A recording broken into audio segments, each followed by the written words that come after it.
আজকে ঘুম থেকে উঠে মনে হয় দুনিয়ার সব থেকে মজাদার খাবারটি খেলাম। অনেক লোভনীয় একটি খাবার, আমাদের বাসার সবারই অনেক পছন্দ এরকম পাটায় মাখা খুদের ভাত। আমাদের গাজীপুরে এটাকে তো আমরা খুদের ভাতই বলি। আপনারা কোন এলাকায় কি বলেন অবশ্যই কমেন্টে জানাবেন। অনেক দিন ধরে ভাবতেছি খুদের ভাত রান্না করে খাবো, কিন্তু জুইয়ের জন্য খাওয়া হয় না। কারণ জুই অনেক সকালবেলা কলেজে চলে যায়, তো সকালবেলা উঠে মানে এই খুদের ভাত ভর্তা বানিয়ে খাওয়ার মতো সময় নাই। তো ভাবলাম যেহেতু আজকে শুক্রবার, তো জুইও বাসায়, তো আজকে সকালবেলা খুদের ভাত রান্না করেই খাবো। আমাদের বাসার সবারই খুদের ভাত অনেক বেশি পছন্দ, জুইয়ের আব্বুর অনেক বেশি পছন্দ। সকালের কিছুটা কাজ কমিয়ে রাখার জন্য আমি রাতেই মানে শুটকি ভর্তাটা বানিয়ে রাখবো। তো এর জন্য আমি এখানে চাপা শুটকি একদম মানে পেঁয়াজ মরিচ যা যা লাগে সবকিছু দিয়ে এখন বেটে নিলাম।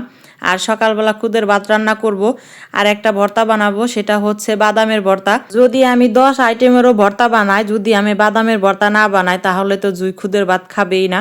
কারণ জুই খুদের ভাত খাবে বাদামের ভর্তা দিয়ে। জুইয়ের বাদামের ভর্তা অনেক বেশি পছন্দ। তো এদিকে আমি রাতের বেলায় যে শুটকি ভর্তাটা বানিয়ে নিয়েছিলাম, সেই পাটার মধ্যে আমি কিছু পাটা মাখা ভাত খেয়ে নিলাম। এরপর সকালে উঠেই তো আমি রান্না করতে চলে আসছি। এইগুলা মানে প্যাকেটের যে খুদ থাকে ওইগুলা, মানে আগলাগুলা না, প্যাকেটের গুলার মধ্যে কোনো পাথর বালু কিছু থাকে না। তো আমি সেইগুলাই পরিষ্কার করে ধুয়ে নিলাম। এখন আমি এখানে কাঁচামরিচ আর পেঁয়াজ দিয়ে দিব।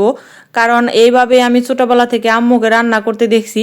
তো আম্মুকে আমি যেভাবে রান্না করতে দেখছি আমি ওইভাবেই রান্না করি। কারণ আমার বাবার বাড়িতে গেলে এখনও আমরা সবাই মিলে অনেক রকমের ভর্তা বানিয়ে তারপর খুদের ভাত রান্না করে খাই।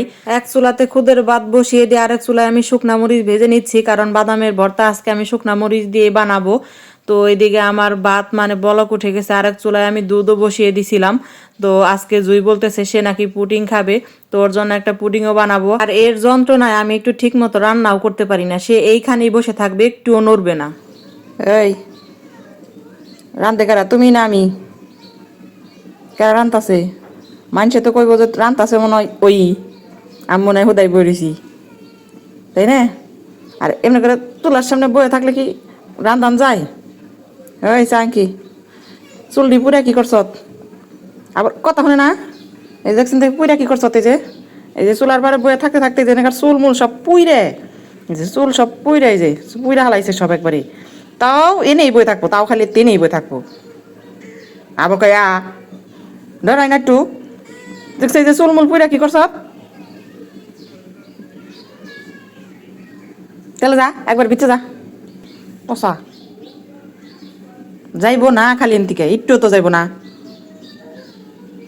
যাই হোক, ওর সাথে কথা বলতে বলতে রান্না করতে আমার কিন্তু ভালোই লাগে, কখনোই একা একা লাগে না। তো এদিকে আমি বাদামের ভর্তাও বানানো শুরু করে দিলাম। জুই ঘুম থেকে উঠে মানে খাবে, জুইয়ের আব্বুও খাবে। তো আমি এখানে মরিচগুলা বেটে নিতেছি, আর এইখানে আমি বাদামগুলাও মানে বেটে নিলাম। পাটায় বাটা মানে ভর্তা খাওয়ার কিন্তু মানে মজাই আলাদা। অনেক সময় আমি ভর্তা ব্লেন্ডারও করি, কিন্তু আজকে আমি সবকিছুই পাটাই করলাম। আর এটা আমার ছোট্ট একটা পাটা, এই পাটায় মানে আমার ভর্তা বানাইতে অনেক বেশি ভালো লাগে। যদিও মানে বাটাবাটি করাটা একটু কষ্ট, তারপরও আমার অনেক ভালো লাগে এই পাটায় মানে ভর্তা বানাইতে। অনেকে এসে বলে তুমি এত ছোট পাটার মধ্যে কিভাবে মানে ভর্তা বাটো বা বাটাবাটি করো, কিন্তু আমি তো বলি আমার অনেক ভালোই লাগে আর আমি পারিও, মানে আমার কোনো সমস্যা হয় না।